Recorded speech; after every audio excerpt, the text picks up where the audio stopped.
Welcome back to my South Indian lunch. Canteen पूरा ready है 1 बजे से। चलिए कैंटीन में क्या क्या बन के रेडी है दिखाता हूँ। कैंटीन पूरा रेडी।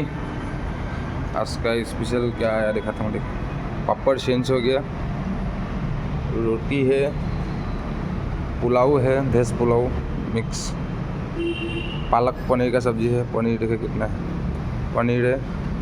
ये आ गया दाल, ये आ गया रायता, रायता अच्छा है, मिक्स रायता।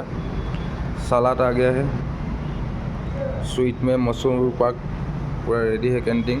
चलिए और एक बार दिखाता हूँ। कैंटीन पूरा रेडी, देखिए कितना अच्छा है कैंटीन। पूरा क्लीन है, साफ सुथरा है, नो डाउट। पूरा रेडी,